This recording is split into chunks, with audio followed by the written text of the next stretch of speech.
Saya mau memperkenalkan diri saya sedikit dulu, sambil Bapak Ibu bisa lihat foto-foto. Ya, hari ini kita mau bicara tentang pelayanan sepak bola putri. Saya sendiri sudah 25 tahun di Indonesia. Suami saya pendeta di Papua, di sini di GKI. Dan saya selalu cari sesuatu yang menyentuh hati daripada remaja atau pemuda-pemudi di Papua. Dan kita lihat dari awal bahwa itu musik dan olahraga. Dan karena saya juga suka olahraga, saya dulu di Jerman main bola kaki dan juga main bola voli. Awalnya saya mulai dengan melatih bola voli, tapi karena anak-anak kebanyakan postur tubuh agak pendek, jadi akhirnya kita satu kali kita gabung dalam kejuaraan sepak bola dan kita menang karena anak-anak setelah 6 tahun saya latih bola voli, mereka cukup atletis, jadi kita menang kejuaraan sepak bola waktu itu dan kita lanjut saja dengan sepak bola. Jadi begitu saya terjun dalam bidang sepak bola untuk melatih sepak bola pada tahun 2009. 1 tahun kemudian bisa lihat di foto ini kita menang kejuaraan Papua tahun 2010 yang ini dengan anak-anak yang 13 sampai 17 tahun dan kita main lawan tim senior. Dan waktu itu kita bukan hanya lihat ya bagaimana skillnya, tapi ada banyak hal yang lain yang anak-anak belajar dan kita belajar sama-sama. Itu yang saya mau sedikit bicara hari ini. Saya sendiri dengan suami saya, kita punya 3 anak. Salah satunya ada di sini, Yulia. Dia dulu juga ikut sepak bola. Dan anak-anak kami semua sudah di Jerman sekarang. Baik, jadi ini hanya untuk awalnya untuk bisa lihat foto-foto. Ini ada tim Kalanita Persipura yang kanan atas, yang saya latih dari tahun 2009 sampai 2015. Dan kita juga mulai main futsal pada tahun 2011 dan kita ikuti juga banyak kejuaraan futsal. Kiri bawah bisa lihat saya tulis semuanya mulai dengan doa. Jadi kalau tanpa doa tidak mungkin kita bisa main bagus dan kita bisa bergabung dalam tim yang hebat itu. Jadi seringkali dan kita kumpul juga di luar lapangan untuk ya kuatkan ya komunikasi kita, hubungan kita, dan kita juga banyak bicara tentang Tuhan. Dan tahun 2015 ada beberapa anak yang juga masuk dalam timnas. Jadi hasil yang Tuhan berikan kepada anak-anak bukan dalam iman saja, tapi juga kelihatan di dunia ini. Oke, kalau kita bicara tentang pelayanan sepak bola putri, sebenarnya artinya apa? Jadi, yang pertama jelas, kalau kita bicara tentang sepak bola putri, ya pasti ada pelatihan skill. Kemudian, kita sebagai pembina atau pelatih, kita peduli tentang kebutuhan anak-anak, kebutuhan fisik, jadi supaya mereka hidup sehat, dan juga kebutuhan emosional, artinya bahwa mereka bisa merasakan bahwa mereka penting dan bahwa mereka dikasihi. Selain itu, kita juga bisa fokus ke pendidikan. Ya, seringkali anak-anak yang kita latih dari latar belakang yang mungkin orang tua tidak peduli dengan anak-anak atau ayah ya seringkali tidak ada, atau ada ayah yang mabuk atau yang tidak peduli dengan anak-anak, atau ada yang sudah meninggal. Kadang-kadang saya juga latih anak-anak yang bapaknya sudah meninggal atau mamanya sudah meninggal.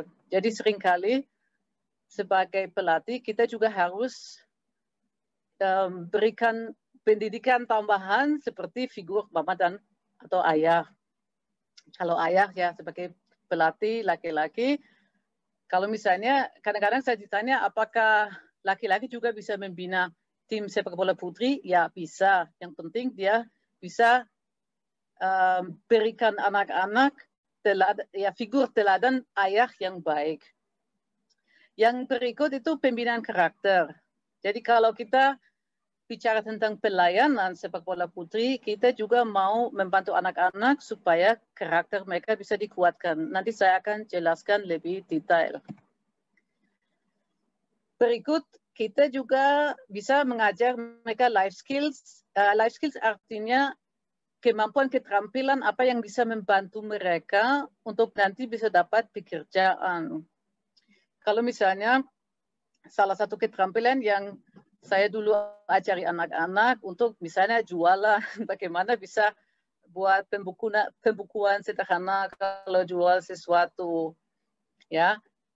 Bisa juga bantu mereka dengan matematika atau bahasa Inggrisnya, ya. Tapi semuanya artinya life skills yang mereka butuhkan untuk nanti kalau mereka misalnya sudah bukan pemain bola lagi, tapi mungkin menjadi mama, bisa membantu mereka untuk bisa menjadi mama yang baik.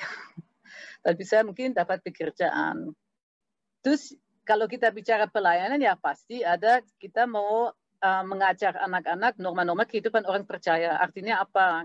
Ya, apa yang Tuhan Yesus ajari kita, ya kita mau sampaikan kepada anak-anak dengan bahasa sederhana. Itu bisa pakai cerita,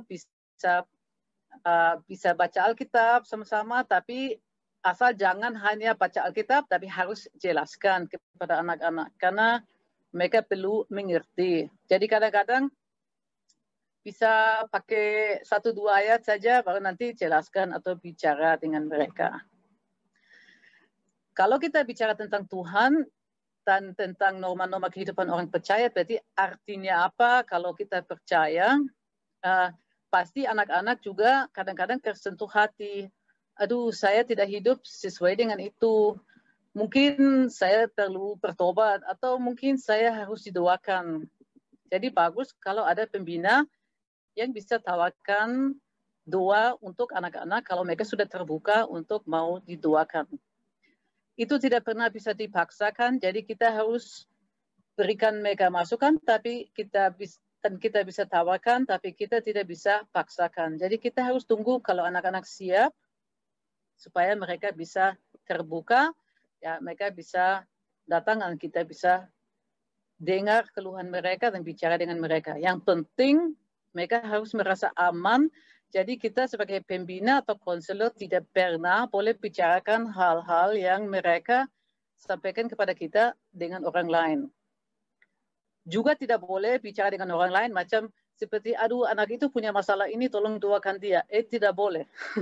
Karena anak itu sampaikan rahasia itu kepada kita supaya kita sampaikan kepada Tuhan saja, bukan kepada orang lain.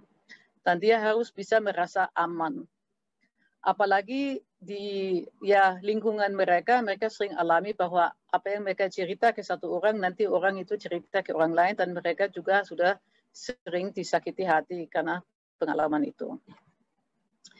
Dan yang ke-8, kalau kita bicara pelayanan sepak bola putri, kita harus sebagai pembina menjadi teladan hidup. Berarti seperti Tuhan Yesus punya murid dan menjadikan mereka murid dengan teladan hidupnya Tuhan Yesus, ya kita sebagai pembina atau pelatih harus menjadi teladan untuk anak-anak yang mereka mau mengikuti. Jadi tidak mungkin kita boleh pakai kata-kata kotor terhadap anak-anak atau selalu bisa teriak di lapangan dan bahkan jatuhkan mereka seperti kamu bodoh atau kamu goblok. Tidak boleh. Karena Tuhan Yesus tidak pernah bicara seperti itu dengan muridnya. Jadi jangan kita juga pakai bahasa yang seperti itu. Tujuan kita harus menerima mereka apa adanya. Sama seperti Tuhan Yesus menerima orang lain apa adanya. Nah, itu yang tentang pelayanan sepak bola putri. Ya. Kalau kita mau buat pelayanan untuk anak-anak atau khususnya perempuan, memang kita harus mengetahui tantangan seperti apa yang mereka sekarang alami. Oke, jadi anak-anak sering egoisme sikap kurang respect. Jadi kalau dulu orang tua terbiasa bahwa anak-anak mendengar baik, masa kini sudah seringkali kita lihat dari orang tua, kita dengar, aduh anak-anak mereka bikin apa saja yang mereka mau, mereka tidak respect kita lagi sebagai orang tua. Jadi itu yang bikin orang tua stres. Tapi kita kadang-kadang kurang mengerti kenapa anak-anak mulai kurang respect. Nah, itu kita nanti akan cek lagi. Karena seringkali anak-anak bingung dalam identitas mereka. Mereka dapat banyak sekali informasi dari teman-teman mereka. Kamu begini, kamu begitu. Dan mereka sampai bingung. Saya penting atau tidak? Saya diterima atau tidak? Saya orang apa? Saya siapa? Bahkan sampai kadang-kadang mereka tidak tahu lagi mereka perempuan atau laki-laki atau mereka seperti apa. Dan seharusnya seperti apa. Jadi bingung. Banyak fokus kepada penampilan. Ya, itu tadi. Kamu seharusnya rambut lain, kamu terlalu pendek, kamu terlalu gemuk, kamu kurang cantik. Apalagi kalau anak-anak banyak lihat iklan, ya mereka selalu merasa mereka kurang cantik. Kalau saya tanya pemain saya, apa yang kamu suka tentang penampilan kamu? Seringkali mereka bilang, aduh mama saya tidak tahu. Jadi kalau saya tanya apa yang mereka tidak suka, biasanya banyak. Tapi kalau saya tanya apa yang kamu suka, mereka biasanya jawab, aduh saya tidak tahu. Jadi mereka tidak suka diri sendiri. Banyak masalah juga karena mereka overload informasi. Jadi kelebihan informasi. Karena sepanjang hari HP nyala, ya mereka dapat WhatsApp, mereka mungkin harus ini selalu cek Instagram atau mereka harus cek Facebook atau nanti untuk sekolah mereka harus online. Jadi banyak sekali informasi setiap hari masuk dalam otak sampai mereka pusing dan stres dan tidak bisa pisahkan lagi apa yang penting dan apa yang tidak. Seringkali dalam rumah mereka ada pertengkaran, jadi tidak ada damai sejahtera. Kalau mereka pulang, langsung dimarahi. Ada yang teriak. Seringkali tidak bicara dengan suara yang tenang, tapi langsung marah, teriak. Bahkan ada yang punya orang tua yang sudah cerai, atau yang bapak sudah cari istri baru. Dan mereka merasa, ya, aduh, saya tidak penting. Saya hanya sebagian dari keluarga ini, tapi saya tidak dikasihi. Ketakian HP atau sosial media itu sekarang hampir semua teenager atau remaja alami. Jadi sampai berjam-jam mereka bisa cek HP dan mereka sampai bikin TikTok kiri kanan apa segala macam ya. Jadi selalu ada HP di mana-mana. Kalau HP hilang, mereka stres berat. Jadi lebih stres kalau HP hilang daripada kalau teman hilang. Jadi mereka sudah kehilangan kadang-kadang teman karena mereka sibuk dengan HP. Kadang-kadang kalau kita lihat orang duduk di warung, masing-masing pegang HP dan lihat ke HP, bukan lihat ke orang yang mereka yang duduk di sebelah dan mereka pergi makan dengan mereka. Masing-masing cek HP. Satu masalah yang besar juga memang sekarang karena banyak yang cek internet terus, ya banyak juga nonton film-film yang seharusnya mereka tidak nonton, ya ada pornografi yang dibagi-bagi di sekolah, di mana saja. Dan mereka dapat kesan bahwa kalau mereka tidak punya hubungan seks dengan orang, ya mereka macam tidak punya teman, jadi mereka bukan berarti.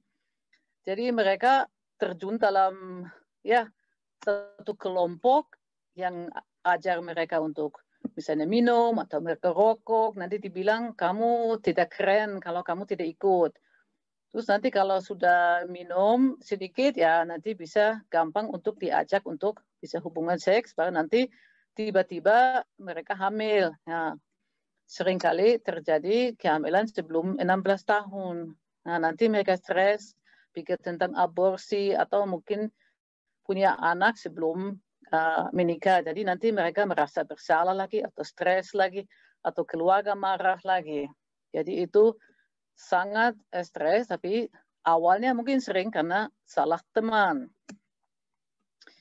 Yang tadi kita sudah dengar, anak-anak juga kurang mandiri. Jadi tergantung dari orang tua atau tergantung dari pendapat teman-teman. Kalau masih lebih kecil, tergantung dari orang tua. Kalau nanti mereka menjadi 13, 14, 15, 16, mereka lebih dengar teman-teman, bukan orang tua lagi. Jadi mereka bingung lagi, harus dengar orang tua atau harus dengar teman. Tapi mereka belum mandiri, jadi mereka terpaksa dengar orang lain karena mereka belum punya uang sendiri ya. Jadi mereka masih butuhkan orang tua untuk berikan uang. Jadi seringkali mereka ikuti saja kemauan orang tua, walaupun mereka tidak setuju atau mereka merasa tidak dikasihi, mereka ikut aturan saja, peraturan, tapi mereka sebenarnya dalam hati mereka sakit hati atau mereka stres gitu. Kalau perempuan sampai sekarang memang masih seringkali alami bahwa kalau ada pekerjaan dan banyak orang melamar untuk pekerjaan, kalau ada laki-laki yang melamar, perempuan yang melamar ya seringkali laki-laki yang dapat pekerjaannya. Jadi seringkali masih belum adil ya, jadi belum sama haknya untuk bisa dapat pekerjaan, apalagi kalau posisi tertentu yang biasanya laki-laki yang dapat. Jadi seringkali juga anak-anak belum belajar skill, jadi mereka juga tidak bisa buat usaha sendiri. Nah, makanya tadi saya bilang seringkali bagus kalau kita membina mereka juga dalam life skills. Yang kita alami juga semakin banyak remaja dan pemuda bosan di gereja.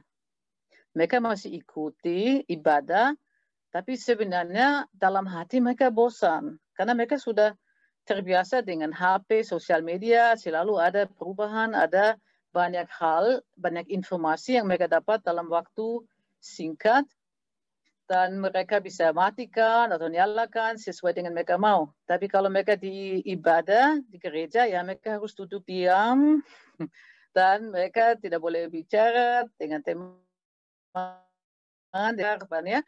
dan kadang-kadang ibadah juga tidak sesuai dengan kebutuhan para remaja. Jadi masih seringkali ibadah dijalankan yang cocok untuk orang tua.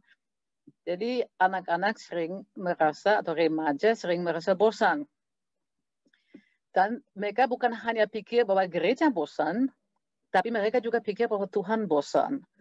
Karena apa yang mereka belajar di gereja itu tentang Tuhan. Jadi kalau mereka merasa bosan di gereja, mereka juga pikir iman itu bosan, Tuhan itu bosan. Padahal tidak.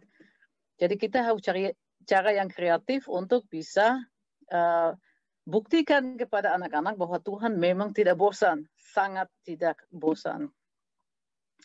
Tapi kenapa mereka pikir begitu juga? Karena mereka kurang lihat teladan yang baik di gereja.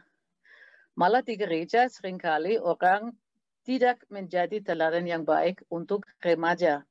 Jadi seringkali malah pembina atau orang-orang yang seharusnya membina anak-anak secara rohani, mereka hanya baik di gereja, tapi di luar mereka buat hal yang sama seperti orang yang di dunia. Jadi remaja, mereka sangat pintar dalam mengamati kita sebagai orang tua. Mereka bisa lihat apakah kita tipu-tipu saja, atau apakah kita benar-benar mengasihi Tuhan dan benar-benar mau buat apa yang Tuhan ajari kita. Dan kalau kita tidak bisa jadi teladan yang baik untuk mereka, mereka tidak percaya pada Tuhan juga, karena mereka pikir itu tipuan saja. Jadi kita harus hati-hati sekali karena apa yang terjadi kalau kita tidak menjadi teladan untuk anak-anak, mereka juga tidak mau punya hubungan pribadi dengan Tuhan. Karena mereka pikir ya kita sebagai orang tua, atau sebagai orang yang dewa, kita sebagai orang Kristen itu bosan, atau kita tipu-tipu, atau kita tidak benar, dan tidak ada sukacita. Jadi kalau mereka mau punya sukacita, mereka mau bahwa orang yang sama-sama dengan mereka tepati janji, tapi misalnya ada orang yang tidak tepati janji, mereka kecewa, dan itu orang yang biasanya pergi ke gereja, ya berarti mereka merasa ditipu begitu. Jadi mereka juga tidak mau punya hubungan dengan Tuhan. Jadi kita harus pikir, kita sebagai orang percaya, kita dipengaruhi oleh dunia atau kita yang mempengaruhi dunia. Coba kalau kita lihat di Matius 5 ayat 13, ditulis di situ, kamu adalah garam dunia. Jika garam itu menjadi tawar, dengan apakah ia diasingkan? Tidak ada lagi gunanya selain dibuang dan diinjak orang.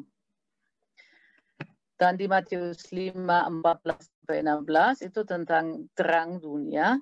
Nah, itu garam dunia, terang dunia itu seharusnya kita sebagai orang percaya seperti garam dunia dan seperti terang dunia ya. Saya baca, kamu adalah terang dunia. Kota yang terletak di atas gunung tidak mungkin tersembunyi. Lagi pula orang tidak menyalakan pelita, lalu meletakkannya di bawah gantang, melainkan di atas kaki dian, sehingga menerangi semua orang di dalam rumah itu. Demikianlah hendaknya terangmu bercahaya di depan orang, supaya mereka melihat perbuatanmu yang baik dan memuliakan Bapamu yang di surga. Jadi kalau kita sebagai orang percaya seharusnya menjadi terang di dunia yang gelap ini. Kalau kita tidak menjadi terang, ya bagaimana kita mau meyakinkan orang lain yang belum percaya bahwa Tuhan adalah orang yang hebat, yang bisa mengampuni dosa kita, yang bisa membuat kehidupan kita lebih hebat, lebih semangat, lebih berarti. Kalau kita hidup seperti dunia. Jadi coba lihat, di sini orang percaya yang tadinya hati bersih, hati putih ya, karena diampuni dosa, ya seperti di atas sini ya, orang percaya di sini putih, dia masuk dalam dunia, dia dipengaruhi oleh dunia. Jadi hati yang tadi bersih, karena Tuhan ampuni dia bertobat, dia diampuni Tuhan, dia masuk dalam dunia, tapi dia dipengaruhi oleh dunia, karena dia tidak berani bicara tentang iman. Dan mungkin dia tidak yakin bahwa Tuhan betul-betul adalah yang terbaik yang bisa terjadi untuk kehidupannya dia. Nah, atau kita punya situasi seperti ini. Orang percaya ini sembunyi di belakang, sembunyi di dalam gereja. Jadi di dalam gereja terus, bikin acara di gereja terus, tapi tidak pernah bergaul dengan orang dunia. Apakah itu yang tujuannya yang Tuhan bilang ke kita? Tidak. Macam ada banyak acara gereja, ada banyak orang yang selalu berkumpul, tapi mereka tidak pernah terjun di dunia. Jadi tidak ada pengaruh, karena mereka bersembunyi. Jadi itu dimaksudkan kalau orang selalu berkumpul dengan orang percaya. Orang percaya kumpul dengan orang percaya, tapi tidak mau menjangkau orang yang belum percaya. Misalnya di lapangan bola. Nah, terus yang ketiga, nah, itu yang seharusnya. Itu yang seharusnya orang percaya, dia masuk dalam dunia, tapi bukan dia yang dipengaruhi oleh dunia, berarti oleh tantangan, oleh dosa yang ada di situ, oleh teman-teman yang bujuk dia untuk jatuh dalam dosa. Tapi karena Tuhan Yesus ada dalam hatinya dia, dan dia betul-betul punya hubungan pribadi dengan Tuhan dan dikuatkan oleh Tuhan. Berarti dia dekat dengan sumber. Dan jadi dekat dengan Tuhan Yesus, nanti listrik baru nyala lagi, dia dekat dengan Tuhan Yesus, berarti dia punya kekuatan dari Tuhan Yesus dalam diri kita. Jadi bukan dia yang harus kerjakan untuk menjangkau orang, tapi Tuhan Yesus pergi sama-sama dengan dia. Dan karena itu dia mampu untuk menjadi terang di dunia ini. Dan dengan demikian dia bisa mempengaruhi orang lain. Jadi awalnya orang terjun di dunia, dan karena orang lain lihat teladannya dia dan percaya bahwa tidak mungkin dia bisa buat itu dengan sendiri, bahwa dia mengasihi orang lain yang mungkin tidak baik dengan dia, orang lain dipengaruhi dan mereka juga mau menjadi murid. Dan orang itu nanti pergi ke teman-teman lagi, dan mereka yang lihat teladannya dia, mungkin dia sebelumnya orang mabuk, setelah dia bertobat, dia jadi karakternya berubah. Wih, teman-teman lain lihat dia, loh, dulu kamu kacau sekali, sekarang kamu sudah baik, bagaimana? Nah, dia cerita tentang bagaimana Tuhan mengubah kehidupannya, dan mereka juga mulai percaya. Nah, itu yang seharusnya terjadi. Oke, sekarang banyak orang tanya, kenapa harus sepak bola putri? Ya, kenapa tidak? Tanya, mengapa tidak? Kalau misalnya laki-laki yang mau main bola, ya itu biasa. Tidak pernah ada orang tanya, kenapa kamu mau main bola? Betul? Tapi kalau perempuan mau main bola, orang langsung punya komentar macam-macam, ya. Jadi aneh. Karena itu permainan, dan mungkin mereka punya talenta dalam main bola. Jadi seharusnya kita tanya, di dunia ini orang main bola. Kalau kita lihat misalnya di Jerman ada 83 juta orang, lebih dari 1 juta orang adalah perempuan yang bermain bola di dalam klub. Bayangkan saja. Nah, itu salah satu alasan kenapa di peringkat FIFA dunia, Jerman adalah di peringkat 2, langsung setelah Amerika. Karena banyak sekali main bola. Oke, jadi kalau kita cari pelayanan yang berarti, yang membawa arti, ya coba kita cari pelayanan di bidang di mana banyak orang yang suka sesuatu. Oke, jadi kita lihat banyak perempuan ingin bermain sepak bola atau futsal. Jadi kalau kita mau bikin pelayanan dan ada banyak perempuan yang mau main bola dan banyak dari anak-anak yang main bola dan futsal belum percaya pada Tuhan, ya itu suatu kesempatan yang luar biasa untuk kita yang sendiri suka tentang sepak bola untuk menjadi teladan di bidang sepak bola untuk anak-anak yang belum punya hubungan dengan Tuhan Yesus atau yang belum percaya sama sekali, dan kita mendukung mereka dalam apa yang mereka suka, dan sambil kita bisa membantu mereka untuk mendapat karakter yang lebih baik.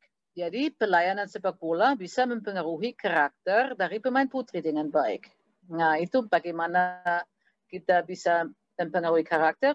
Sebentar lagi saya akan berikan contoh.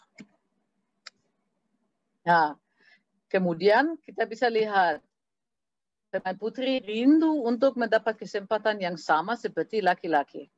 Mereka ingin membuktikan bahwa mereka juga bisa bermain bola.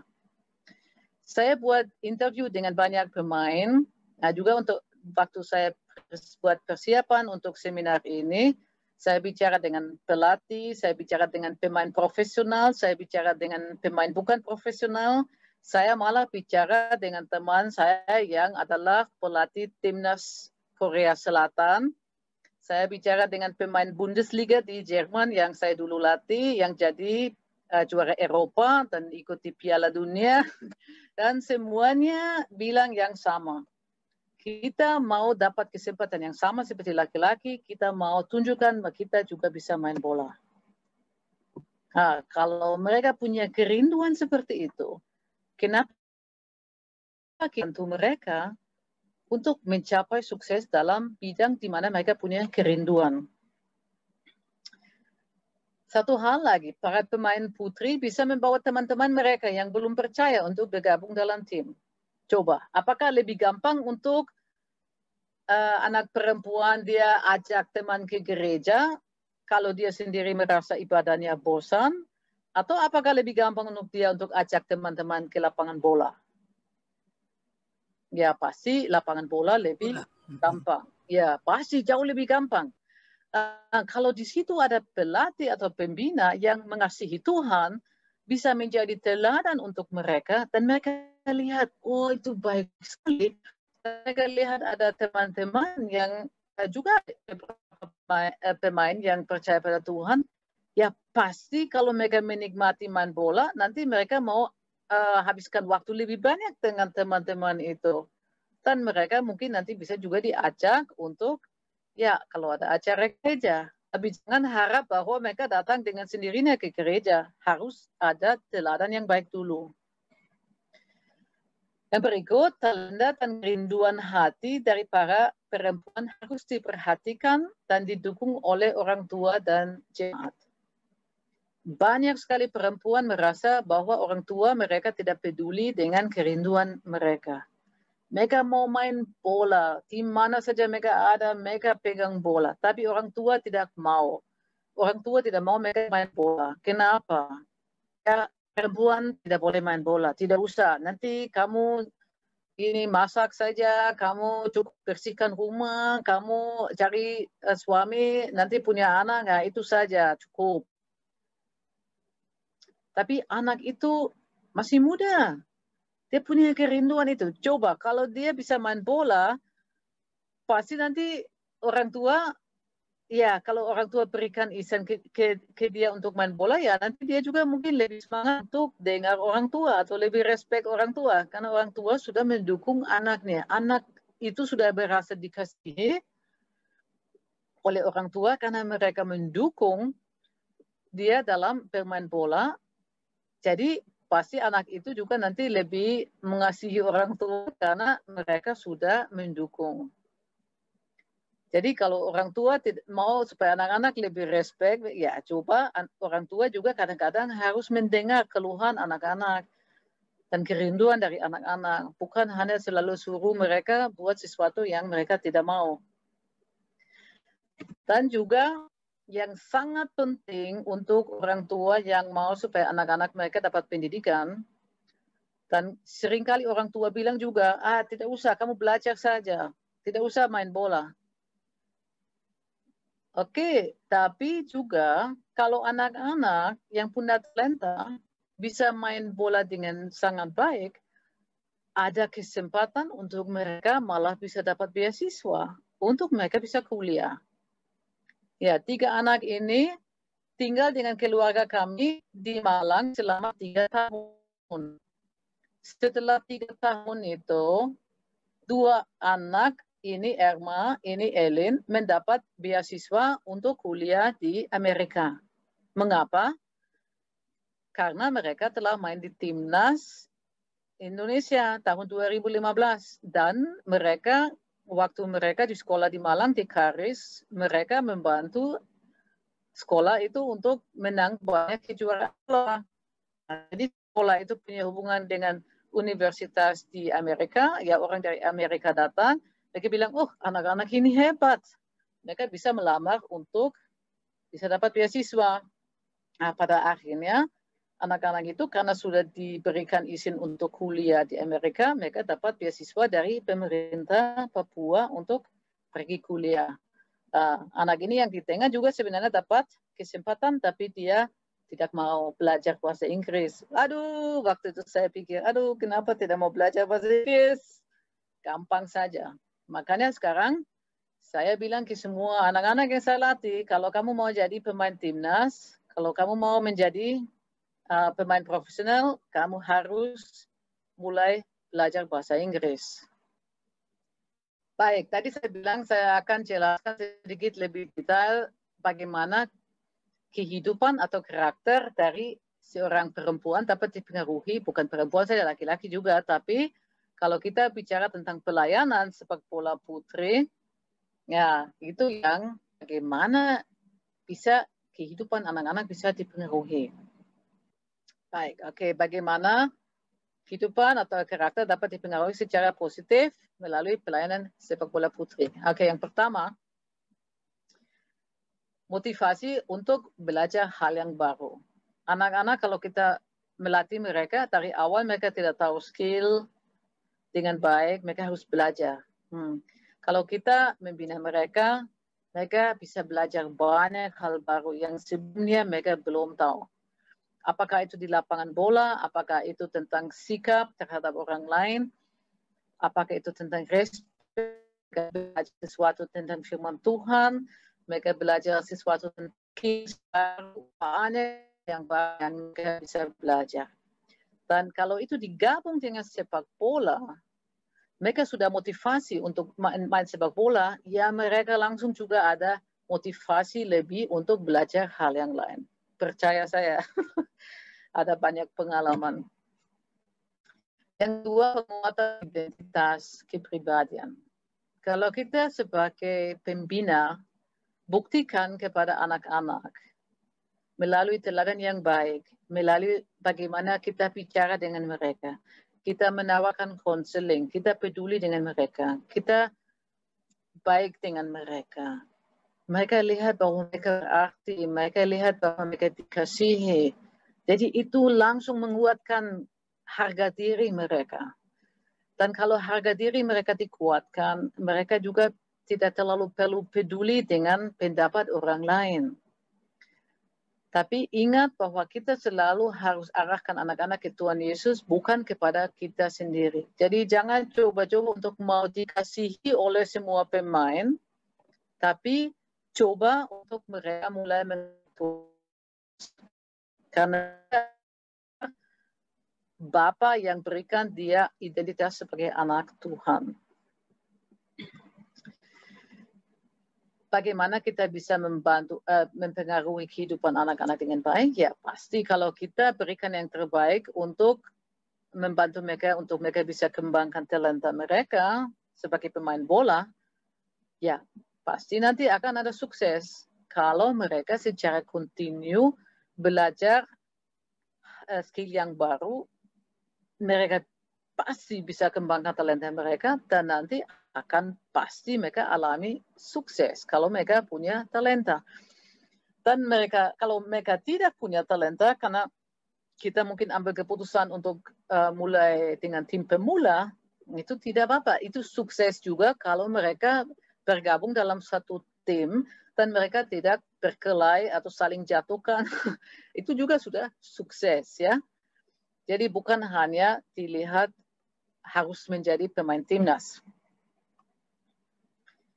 Karakter dari anak-anak yang mungkin awalnya depresi, stres, karena tidak dikasihi, tidak diperhatikan di rumah, dia bisa mengalami sukacita karena dia bisa main bola dengan teman-teman. Dia diperhatikan, dia bisa misalnya shooting goal, baru dia dipuji, ya. Jadi kalau dia mengalami sukacita, ya pasti dalam hatinya juga mendapat damai sejahtera. Damai sejahtera yang asli memang hanya bisa Tuhan Yesus yang berikan, ya. Tapi kalau di lapangan, ya sukacita bisa dia dapat juga kalau dia misalnya main baik atau dia dapat pujian dari pelatih atau dari pembina. Anak-anak pasti belajar untuk kerjasama. Sepak bola bukan dimainkan oleh satu pemain saja, tapi dalam tim. Jadi anak-anak harus belajar untuk kerjasama. Mereka harus interaksi dengan anak-anak yang lain. Dan di situ kesempatan untuk membawa anak-anak dalam tim dengan anak-anak dari suku yang lain, dari agama yang lain, dari latar belakang yang lain. Jadi anak-anak belajar untuk kerjasama dengan anak-anak yang mereka sebelumnya belum kenal, tapi mereka mungkin dua-dua atau semuanya punya talenta dan mereka mau mencapai tujuan yang sama dan karena itu mereka mau kerjasama. Walaupun mereka dari latar belakang yang berbeda.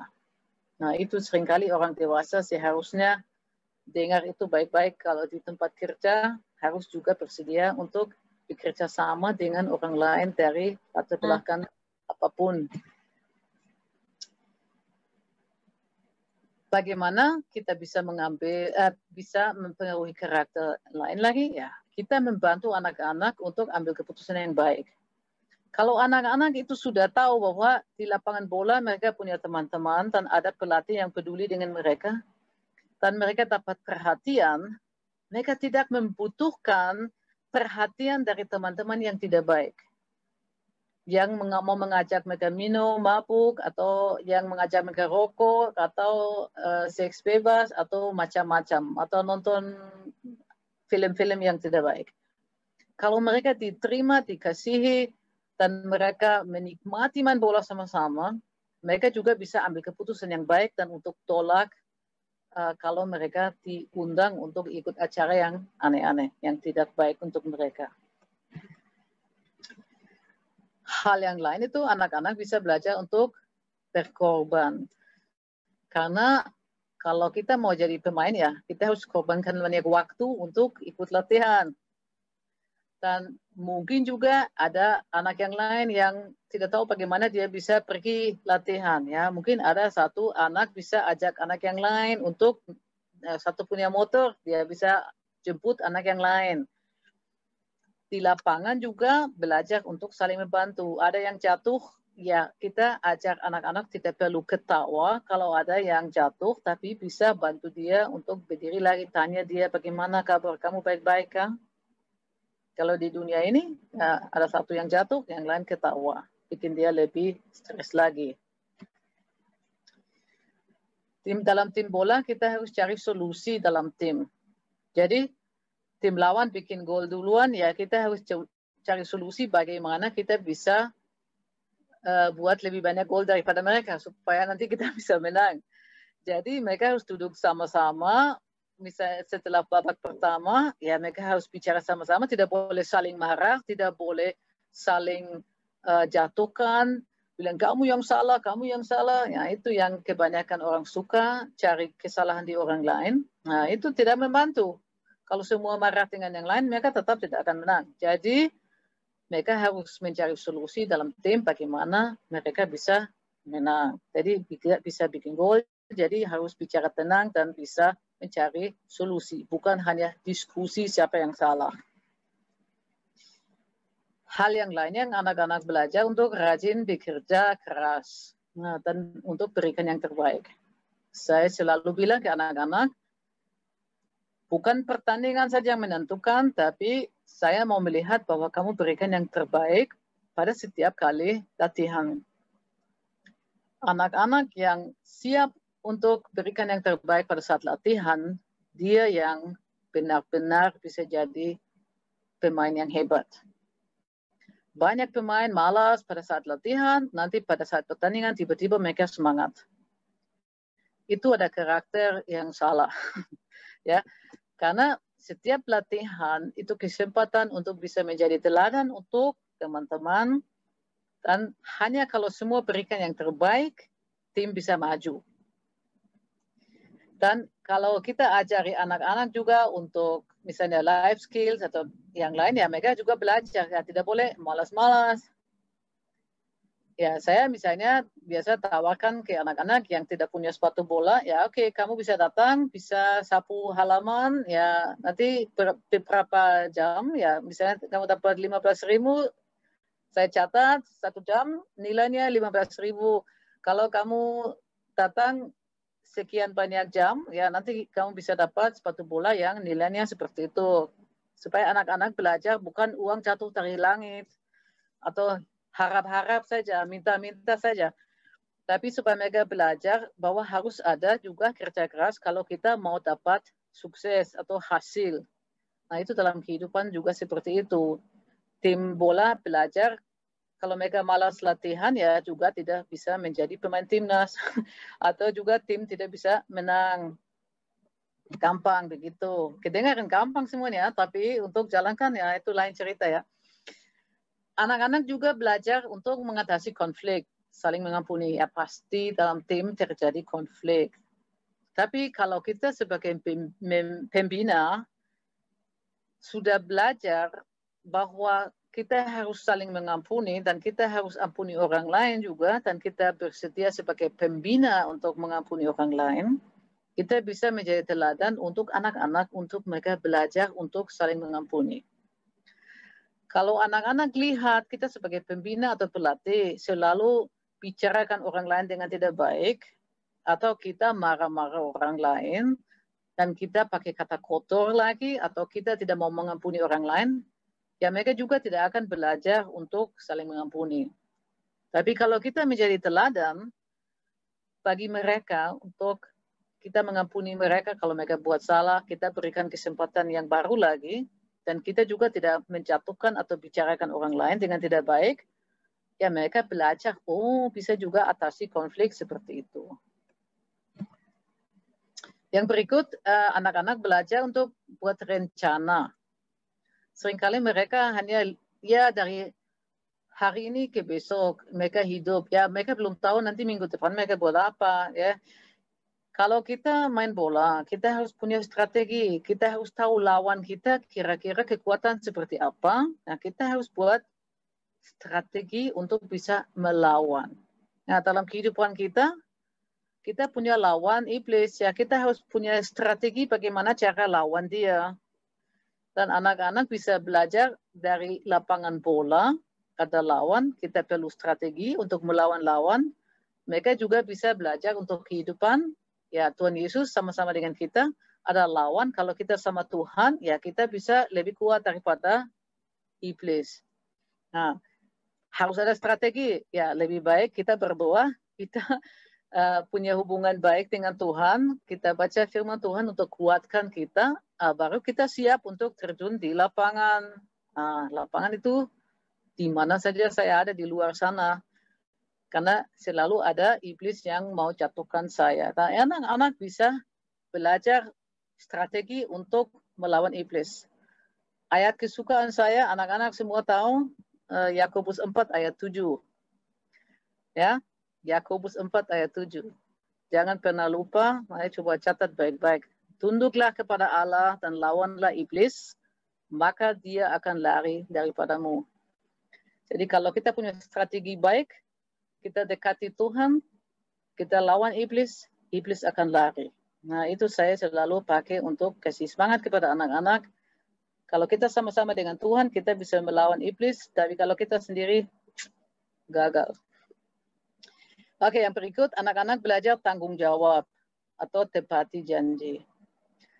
Awalnya anak-anak biasa terlambat, aduh, setengah mati sekali. Tapi kalau anak-anak yang sudah lebih motivasi, dan saya ingatkan terus bahwa untuk saya penting mereka tepat waktu, lama-lama anak-anak mengerti. Karena saya sendiri sebagai pelatih selalu datang ke lapangan tepat waktu. Silahkan bisa tanya mantan pemain saya yang ikut di sini, apakah saya selalu datang tepat waktu? Atau apakah saya datang kalau hujan? Jadi kalau saya berikan janji, saya pasti akan datang. Anak-anak sudah sering kali alami bahwa orang berikan janji dan tidak ditepati. Orang bilang, oh pinjam dulu, tidak pernah dikembalikan. Orang bilang, ya nanti besok saya datang jam 3, tidak pernah muncul. Kalau saya datang, saya bilang saya datang jam 3, saya harus ada jam 3. Dan kita sebagai pembina harus belajar untuk menjadi teladan. Dan tidak boleh mengecewakan anak-anak. Dan tidak boleh bilang, itu anak-anak saja. Tidak. Kita harus jadi teladan yang anak-anak bisa percaya, dan kita punya tanggung jawab untuk jadi teladan supaya mereka belajar juga untuk tepati janji dan untuk bertanggung jawab. Salah arah ini. Itu. Mereka belajar untuk mengatur waktu dan disiplin. Nah, kalau kita punya tim dengan 20 orang dan masing-masing buat apa saja yang mereka mau di lapangan, ya pasti kacau. Jadi mereka harus belajar kapan mereka bisa bicara, kapan tidak, kapan mereka harus fokus, kapan mereka harus buat apa yang pelatih bilang, dan kapan kesempatan untuk mereka untuk bertanya. Kalau mereka juga harus mengatur waktu, kalau mereka tahu besok ada pertandingan, ya tidak boleh malam ini mereka main HP sampai jam 2 pagi. Besok pasti capek. Kalau mau main sembarang saja ya bisa, tapi kalau mau jadi pemain yang bagus ya harus bisa mengatur waktu dan harus disiplin dengan waktu tidur. Dan juga dengan waktu kapan makan. Jangan makan nasi goreng pas sebelum mau ke lapangan ya, pasti nanti sakit perut. Nah, itu anak-anak harus belajar, kita sebagai pembina harus melatih mereka juga menjadi teladan. Kita bisa membantu anak-anak, ya pasti kalau kita melatih sepak bola atau bina mereka dalam sepak bola, ya pasti mereka olahraga, bukan duduk di rumah saja, ya makan, main HP, nonton TV, tapi mereka bergerak di lapangan, ya pasti kesehatan fisik meningkat. Kesehatan mental meningkat karena mereka bisa belajar untuk ambil keputusan yang baik, mereka lebih cepat ambil tindakan yang tepat, mereka belajar untuk tidak perlu stres, kesehatan emosional meningkat karena mereka tidak perlu depresi lagi, mereka punya tujuan yang baru, mereka mau punya hubungan sama-sama dengan Tuhan, dan mereka mau punya hubungan dengan teman-teman, mereka suka kalau dipuji oleh pelatih, mereka menikmati waktu bersama dengan tim. Jadi kesehatan itu sangat penting karena kita lihat banyak anak-anak muda yang pikir tentang mau bunuh diri. Salah lagi. Oke, sudah hampir. Respect terhadap orang lain. Ya, itu saya biasa cukup baik dengan anak-anak, tapi kalau ada yang tidak respect terhadap saya, ya pasti saya akan jelaskan kepada dia bahwa itu bukan caranya dia bisa bicara dengan saya. Dan saya sudah pernah bilang, oke, kalau kamu mau sikap begini, kamu duduk di sana atau kamu pulang. Kalau kamu mau ikut latihan di sini, saya sebagai pelatih mau direspek juga. Jadi sebenarnya anak-anak bisa belajar juga, kita sebagai pembina respek anak-anak dengan cara kita tidak pakai bahasa yang kotor terhadap mereka. Anak-anak belajar, kita respek mereka, mereka juga respek kita. Dan kebanyakan anak yang saya latih biasanya respect. Hanya anak-anak belum mengerti sering bahwa kalau mereka datang terlambat itu juga tanda bahwa mereka tidak respect saya. Dan kalau saya jelaskan itu kepada mereka, ya ada beberapa yang mengerti, nah nanti mereka datang lebih tepat waktu. Dan kita sebagai pembina juga harus berikan teladan di situ. Oh, saya tidak tahu ini kenapa ada tiba-tiba ada tanda merah itu, tidak tahu. Oke, komunikasi yang jelas dan positif. Itu anak-anak belajar. Kalau mereka pakai kata-kata kotor, mereka harus push up. Ya. Jadi sudah jelas, saya tidak marah dengan mereka. Saya bilang, oke, 10 push up, turun. Nanti lama-lama kalau ada satu anak pakai kata kotor, ada yang lain juga, mama, dia bilang begini ya, turun saja. Nanti mereka lama-lama belajar dan mereka tidak buat lagi. Bahkan saya sudah lihat bahwa di ujung lapangan tiba-tiba ada anak yang buat push up. Saya tidak dengar kata kotor, saya tidak tahu. Tapi saya tanya, kamu tadi bikin push up kenapa? Oh, karena saya pakai kata kotor. Jadi berarti lama-lama anak-anak sudah punya macam kejujuran, tingkat kejujuran yang lain dan sudah tahu, oh saya salah, saya buat push up sendiri, itu sudah luar biasa kalau begitu.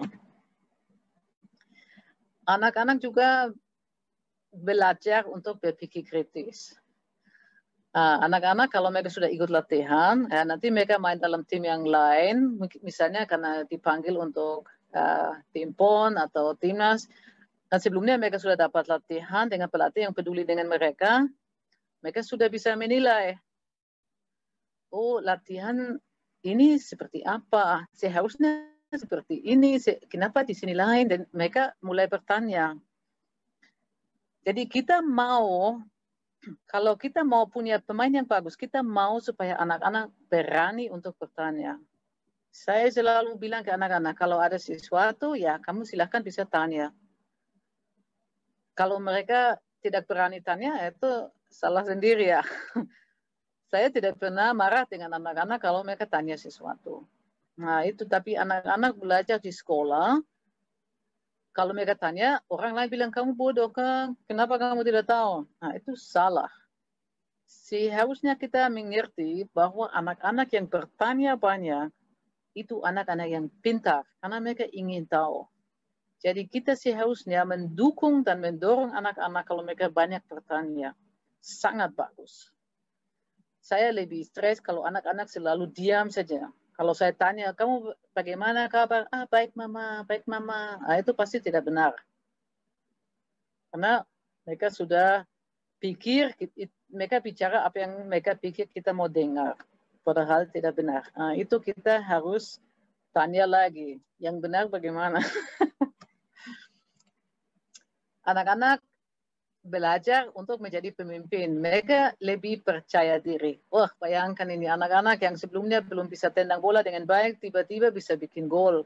Wah, itu dipuji. Wah, dia lebih percaya diri. Nah, nanti ada anak-anak yang baru masuk dalam tim, ya anak-anak lama jelaskan ke mereka. Nah, itu sudah berarti mereka menjadi pemimpin. Nah, apalagi captain tim dari saya dulu itu ikut dalam seminar ini juga.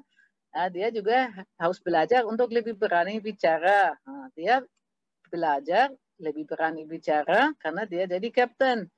Dan akhirnya dia dipuji dari teman-teman. Sampai sekarang semua teman-teman masih panggil dia captain.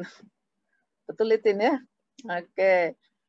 Terus yang terakhir menjadi teladan lewat pemuritan. Anak-anak lihat kita sebagai pembina, sebagai teladan, mereka juga mau jadi teladan. Mereka menikmati kalau mereka punya idola, ya. Tapi jangan kita menjadi idola, ya. Tuhan Yesus itu idola kita. Tapi kita jadi teladan sebagai pembina. Dan anak-anak seharusnya senang dengan apa yang mereka belajar dari kita dan supaya mereka juga mau menjadi teladan untuk orang lain. Dengan apa yang mereka belajar dari kita, mereka juga nanti mau ajari orang lain. Dan itu kita bisa lihat kalau nanti mereka punya anak sendiri, apakah apa yang mereka belajar dari kita sebagai pembina, nanti mereka juga ajari anak-anak mereka. Baik. Oke, yang terakhir itu yang slide terakhir. Jadi kalau kita dengar ini semuanya, berarti kita mau terjun dalam bidang pembinaan pelayanan sepak bola putri, kita harus pakai pola apa? Jadi pola pembinaan yang dibutuhkan seperti apa supaya bisa berhasil. Jadi tujuan kita ya pelayanan sepak bola putri yang sukses. Apa artinya itu ya? Bisa sukses, mereka bisa percaya pada Tuhan, bisa sukses mereka jadi pemain yang baik, bisa sukses mereka dapat karakter yang lebih kuat daripada sebelumnya. Seperti tadi saya jelaskan, ada banyak tujuan yang kita bisa punya sebagai pembina. Oke. Supaya kita bisa sukses, harus ada kontinuitas dalam pembinaan, dalam pelayanan kita. Jangan mulai sesuatu kalau tidak yakin bahwa itu bisa dilanjutkan. Saya paling tidak suka kalau dibuat proyek-proyek. Karena proyek-proyek selalu berarti ya kumpul sebentar, nanti bubar lagi. Tidak akan ada perubahan, tidak akan ada perkembangan. Jadi yang semua kejuaraan, yang anak-anak kumpul 1 minggu sebelum kejuaraan, ikut kejuaraan, nanti bubar lagi, tidak membawa pengaruh yang positif secara panjang. Tidak ada. Mungkin sebentar, yeay, hebat begitu. Tapi nanti pulang, ya tidak ada lagi. Capek lagi, stres lagi. Tidak ada yang peduli saya lagi gitu. Jadi kalau kita mau mulai dengan pembinaan, coba buat program. Program artinya itu ada berkelanjutan. Proyek itu sesuatu yang hanya sebentar saja. Yang paling bagus kalau kita juga pikirkan dari awal, misalnya nanti untuk mau bikin kompetisi rutin. Apakah itu kompetisi antar klub atau apakah antar jemaat atau ya antar distrik atau bagaimana, itu nanti bisa dipikirkan. Yang penting buat sesuatu yang berkontinuitas supaya anak-anak juga mau latihan. Kalau anak-anak tahu setiap 2 minggu ada pertandingan, ya pasti mereka lebih semangat untuk ikut latihan daripada aduh tidak tahu kapan ada pertandingan lagi. Mereka malas. Nah, kita bisa lihat di tim PON sekarang ya, itu Ibu Tus ada di sini, jadi bagaimana anak-anak? Tidak ada pertandingan, mereka loyo dalam latihan, pasti ada kadang-kadang. Oke, yang kedua, objektivitas. Kalau kita buat pembinaan, kita tidak boleh lihat anak itu dari suku yang mana, dari keluarga yang mana, dia punya uang atau tidak, ini dia cantik atau tidak terlalu cantik, atau dia gemuk atau kecil atau besar atau bagaimana. Awalnya kita lihat motivasinya dia untuk mau dalam tim.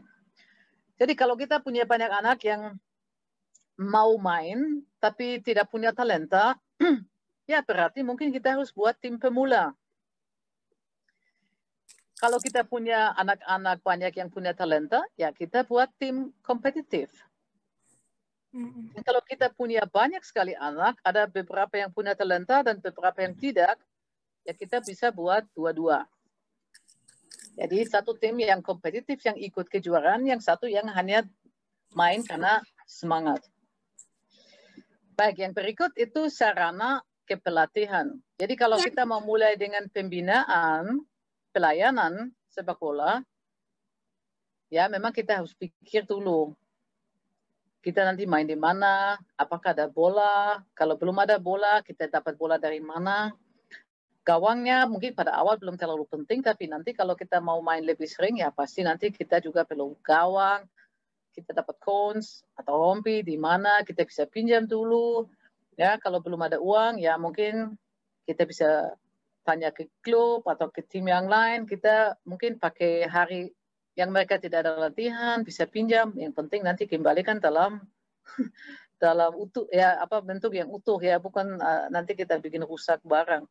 Tapi memang lebih bagus kalau bisa mungkin buat sesuatu untuk cari dana dulu ya, karena cones bola tidak terlalu mahal ya. Atau bisa tanya ke klub-klub, aduh mungkin ada beberapa bola bekas, ya kita mau mulai dengan pelayanan sepak bola. Cari lahan kosong, kalau tidak ada lapangan, ya mulai di lahan kosong, tanya pemilik, boleh pakai, kita mau mulai dengan pelayanan. Kalau lahan kosong, ya pasti tidak ada yang bilang, tidak boleh. Yang penting itu kualitas kepelatihan.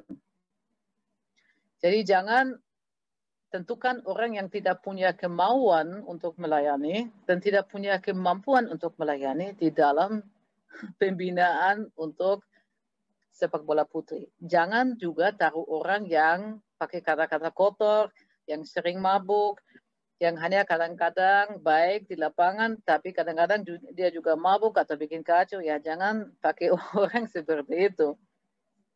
Karena nanti anak-anak lebih stres ya daripada sebelumnya. Nah, kita harus lihat kita punya SDM ya, sumber daya manusia ada atau tidak. Nah, berarti harus cari dulu orang yang punya hati ya. Untuk bisa dapat ya kita harus berdoa dulu. Tuhan tolong tunjukkan ke saya orang-orang yang saya bisa bujuk untuk terlibat dalam pelayanan ini. Tuhan kenal semua orang, Tuhan kenal semua orang yang punya kerinduan hati ya, mungkin dia taruh nama orang di hati kita dan kita nanti bisa bicara dengan orang tersebut. Kalau kita punya kerinduan hati yang betul, pasti Tuhan buka jalan. Walaupun ada banyak orang yang tidak suka. Jadi ada banyak orang yang iri hati dengan saya itu, tapi tidak pernah membuat saya berhenti untuk melayani anak-anak di dalam bidang sepak bola putri. Walaupun saya tidak dihargai oleh banyak pengurus, nah, saya tetap jalankan pelayanan ini karena ini untuk anak-anak, bukan untuk pengurus. Ya, jadi jangan harap bahwa Anda akan dipuji sebagai pelatih. Jangan harap bahwa Anda akan dikasihi oleh pengurus yang lain, karena bisa saja mereka iri hati. Jadi harus kerinduan hati murni, kekuatan dari Tuhan, bukan dari kita sendiri. Oke, pendidikan. Jadi pola pembinaan. yang kita pakai sebaiknya digabung dengan pendidikan. Jadi mungkin ada yang bilang, aduh saya tidak bisa main bola, saya tidak bisa membina, tapi saya bisa mengajar anak-anak matematika. Atau saya bisa membantu mereka belajar bahasa Inggris. Atau saya punya warung, saya bisa ajak mereka masak. Atau ya mungkin ide-ide lain lagi. Mungkin ada yang bisa menjahit. Oh, saya bisa ajak anak-anak menjahit. Silahkan. Setiap kegiatan yang bisa memberikan mereka life skills tambahan, itu suatu kegiatan yang baik. Dan selalu ingat bahwa kalau pemain sepak bola putri sekarang bisa dapat beasiswa di banyak universitas di Jawa, ya.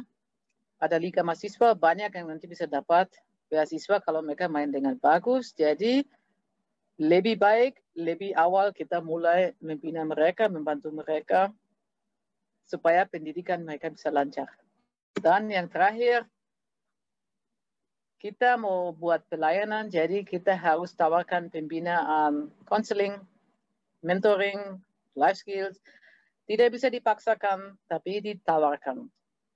Saya seringkali juga tawarkan ke anak-anak dan mereka malu datang atau malas datang. Ya, itu terserah mereka. Tapi pada saat mereka lagi krisis, seringkali ada yang hubungi saya. Dan itu penting sekali, bahwa kita selalu punya pintu terbuka untuk mereka kalau pada saat mereka butuhkan, kita ada bagi mereka. Baik, itu banyak sekali informasi yang Bapak Ibu dapat. Nanti kalian akan dapat PDF ini dan nanti akan ada juga alamat email saya. Di sini ada nomor WhatsApp saya. Terus ini ada beberapa channel di YouTube yang nanti bisa Bapak Ibu teman-teman bisa cek untuk bisa dapat materi untuk pelatihan atau inspirasi atau materi life skills macam untuk bagaimana bisa jalankan usaha kecil. Kalau butuhkan inspirasi untuk counseling atau untuk bagaimana bisa jalankan hubungan dengan Tuhan, ya ada banyak khotbah inspiratif di YouTube channel yang ini. Langkah-langkah awal kalau misalnya mau terjun, saya tunjukkan saja, saya tidak akan baca.